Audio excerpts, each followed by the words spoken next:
какие-то альтеры говорили на одном, другие на другом, а третьи на обоих. Достаточно уникальное явление даже в термогенном сообществе. С некоторых систем альтеры говорят «Я русский». Телесный язык дается с трудом. А не привлекает ли к себе персона внимание? Ой, странный билингвив. Привет, мир и его слушатели. С вами Кео, друг и сосед по голове. Мы на подкасте в одной комнате, где я рассуждаю о том, как можно сожительствовать нескольким персонам с одним телом. Это тульпы, альтеры и другие спутники. Разбираем проблемы внутренние до внешних с миром. Собираемся в одной комнате и будем начинать.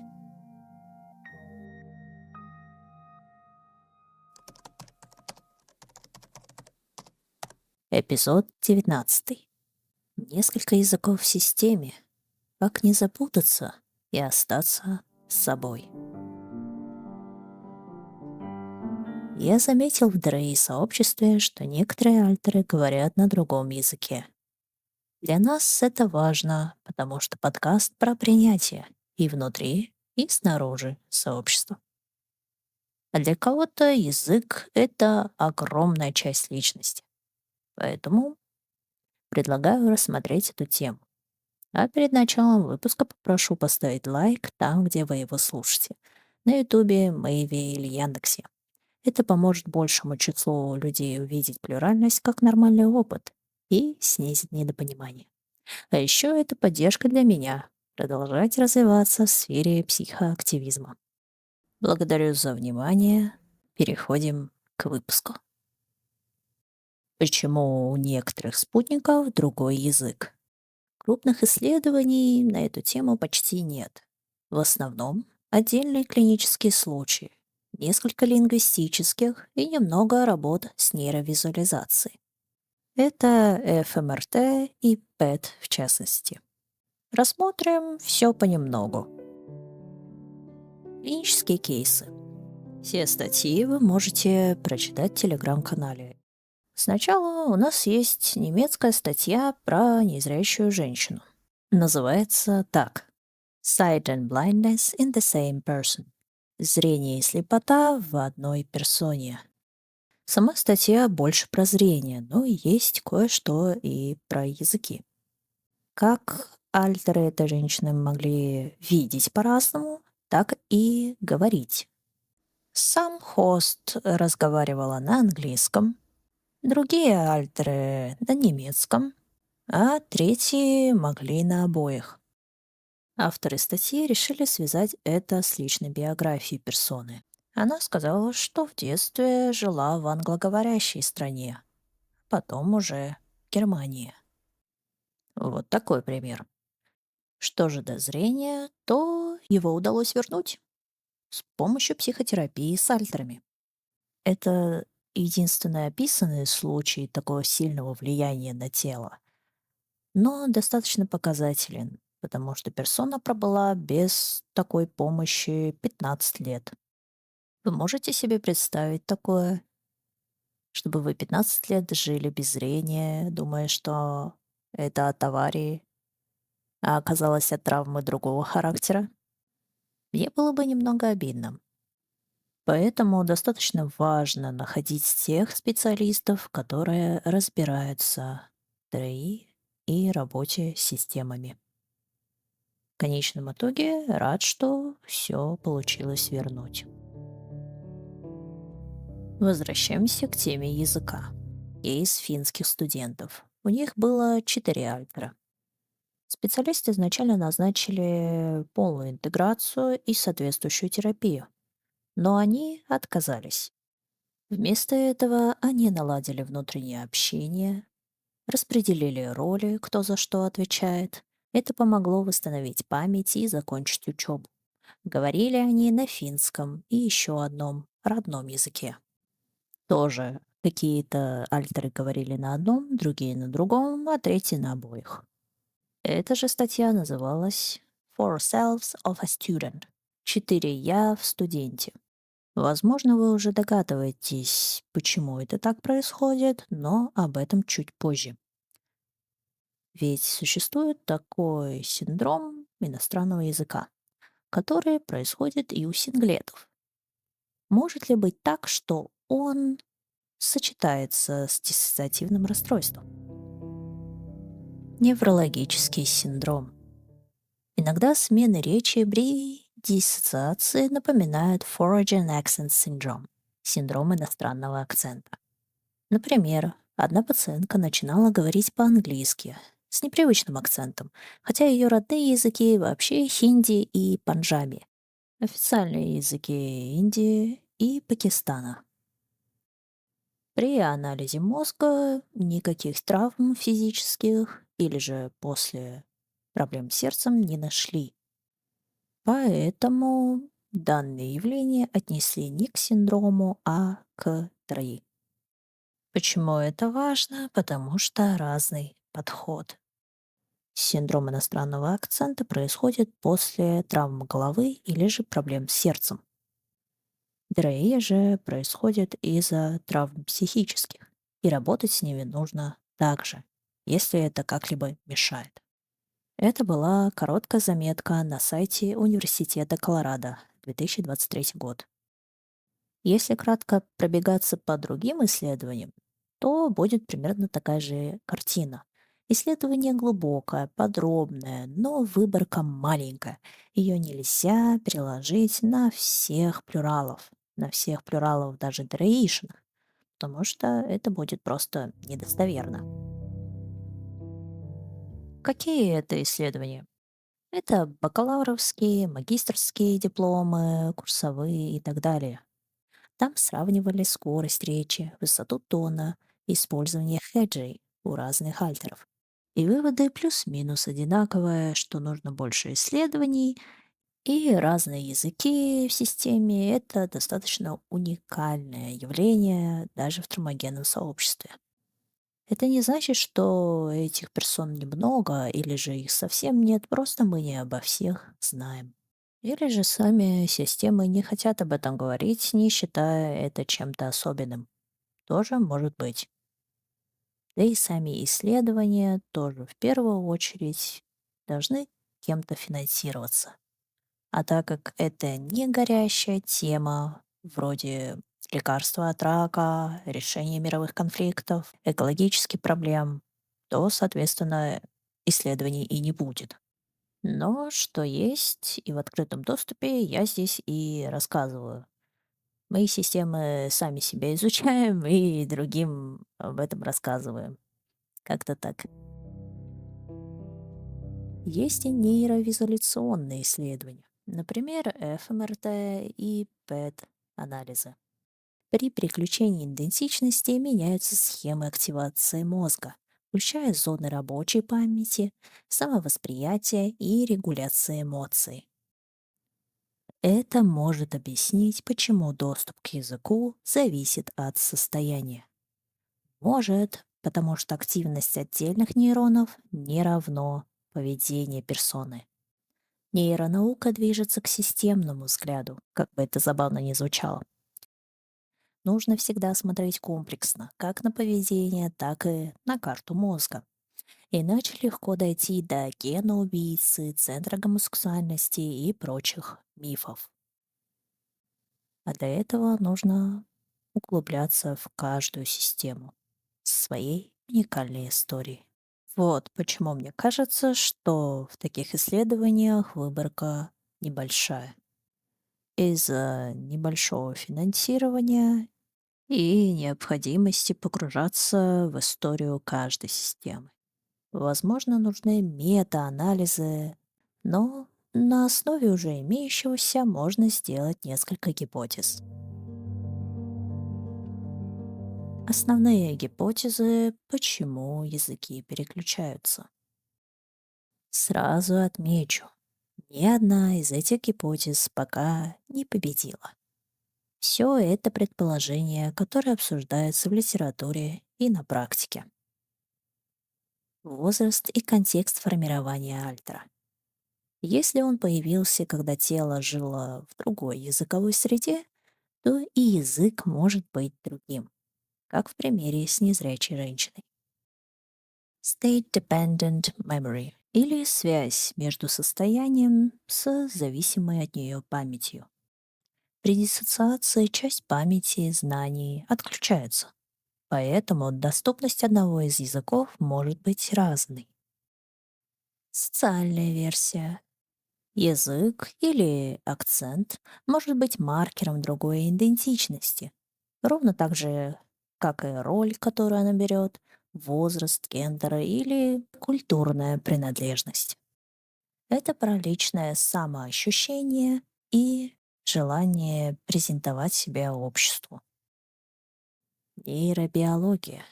Разная активация участков мозга при переключении может менять гибкость речи и владение языком. И психологические и символические причины. Язык может быть защитой от травмы или способом выразить другую роль своего эго-состояния. И в случае последней гипотезы больше всего исследований, как те примеры, озвученные ранее, с маленькой выборкой, но глубоким анализом. И эти исследования большей частью охватывают именно травмогенную часть сообщества. Это нужно помнить, потому что не у всех память разделена настолько сильно, чтобы совсем не понимать друг друга.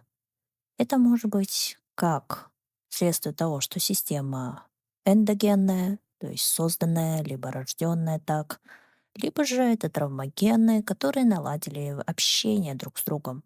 То есть они проработали свои травмы, и как следствие низинные барьеры снизились, что помогло начать пользоваться общей памятью и лучше понимать друг друга, как в эмоциональном смысле, так и словесном, о чем и идет сегодняшняя речь.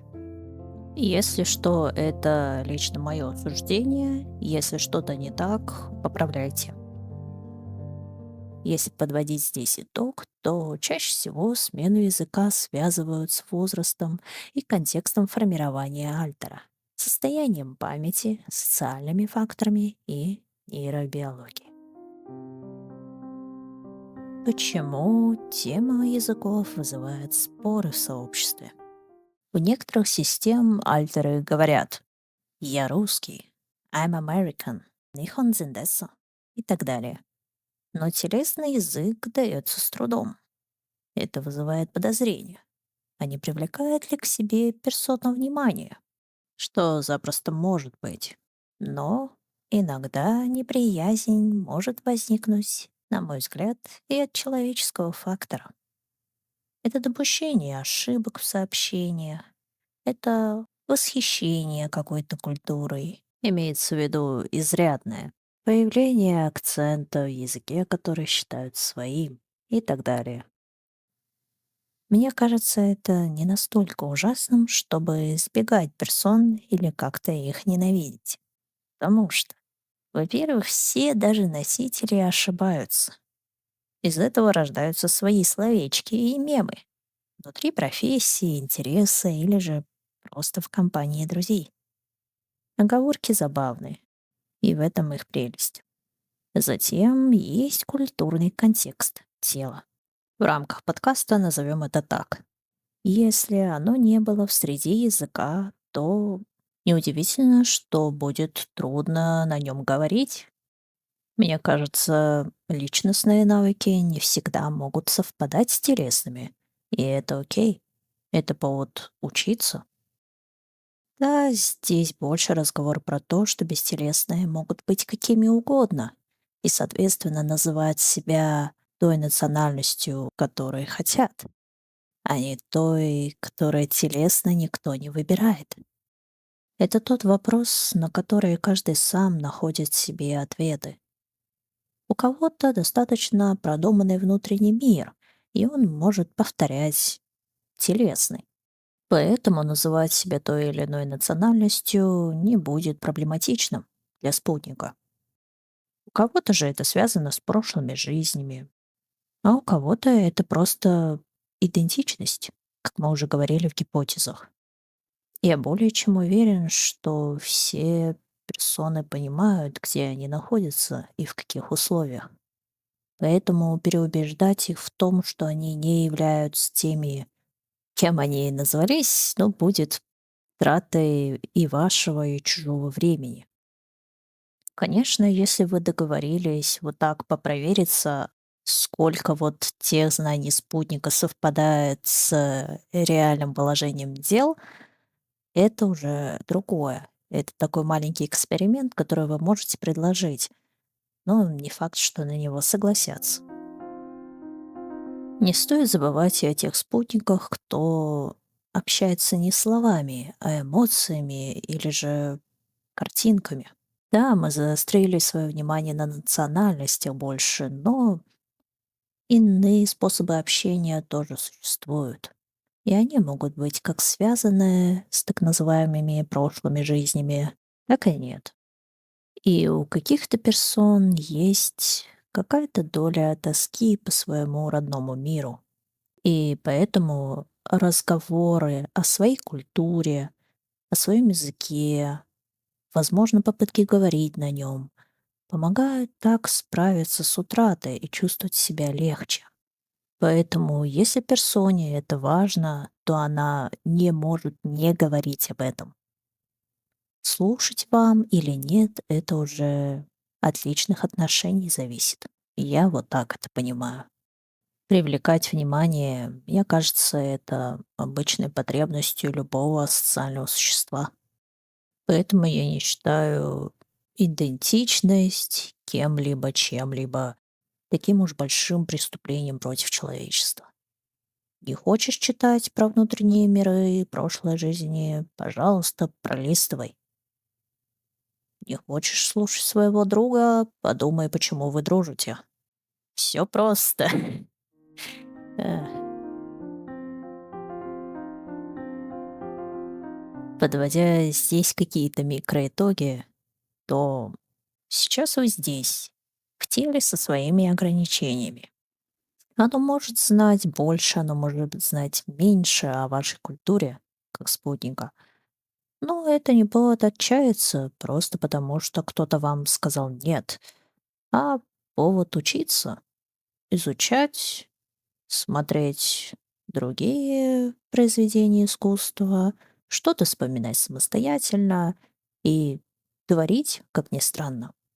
Даже просто записывать может помочь вам чувствовать себя спокойнее и легче, чем пытаться спорить с теми, кто не хочет вас слушать.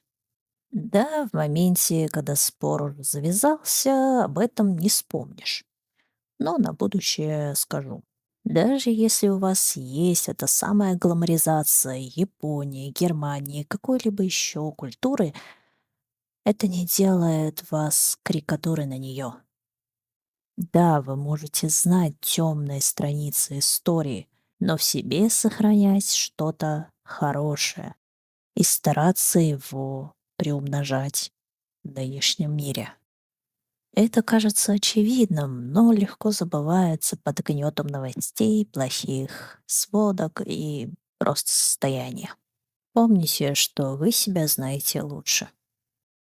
Если говорить обо мне, то я человек мира, и поэтому национальность себе какую-то стараюсь не приписывать.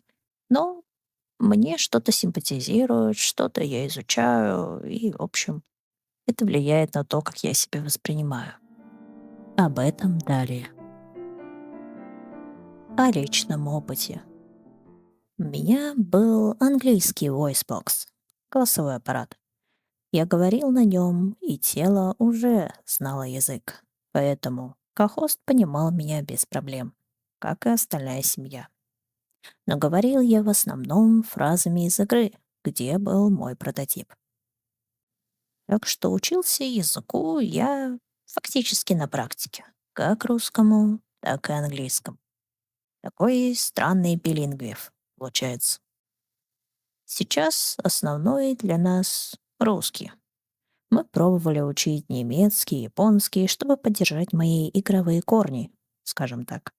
Но практиковаться было не с кем. А без практики интерес быстро угасает. Как бы зеленая сова в приложении не хвалила.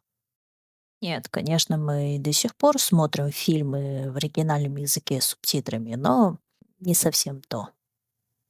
Мне ближе общение картинками или же просто как-то невербально, жестами, телом. Поэтому бывает так, что я много молчу и скорее выслушаю собеседника, нежели поделюсь чем-то своим.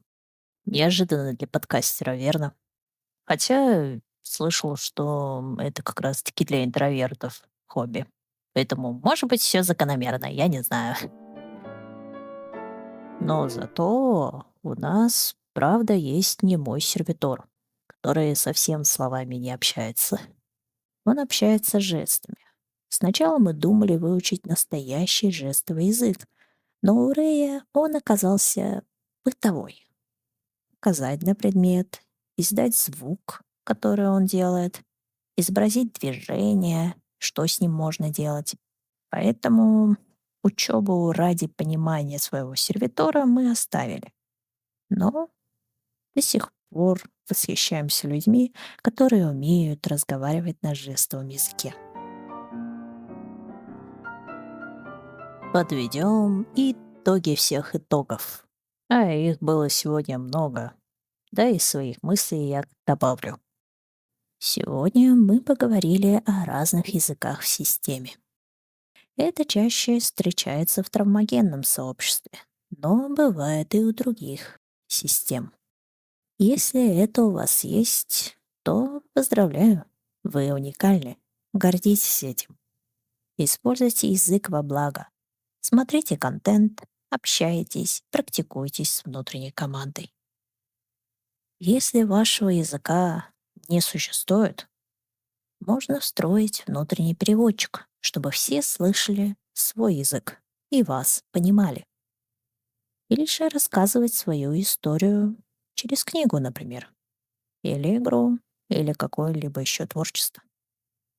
Может стать Толкиеном и разработать свою систему языка для этого.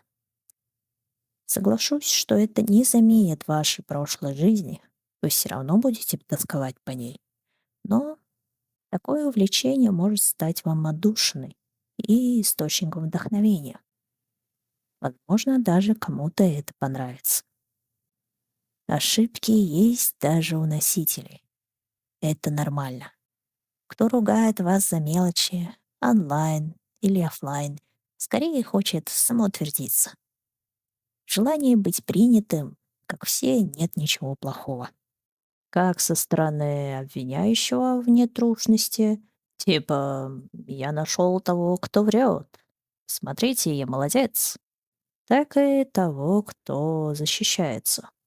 Ведь просить внимания — это нормальная социальная потребность, как и желание быть уникальным. Ситуации бывают разные, поэтому следите, пожалуйста, за собой. Я знаю, что оно нужных персон не остановит, и все равно будут конфликты. Но в рамках того, чтобы рассмотреть это со стороны, сказать стоило. Помните, меняться тоже нормально. Иногда язык забывается, и это печально. Но в ваших силах оставить ту доброту, что оставила ваша культура. Спасибо, что были со мной в этом эпизоде. Если тема откликнулась, напишите пару строк, поставьте лайк, мне будет приятно узнать, что вы думаете. Новеньким добро пожаловать, продолжающим слушать отдельное спасибо. Выпуски выходят раз в месяц, за анонсами следите в Телеграме. Там же я делюсь материалами и мыслями о плюральности. Еще я веду группу равной поддержки. Она нужна, чтобы делиться опытом и лучше понимать друг друга в таком разнообразном сообществе Plural. Если интересно, смотрите закреп в телеге. А с вами был Кео, ваш друг и двуязычный сосед по голове. See you next time in one room.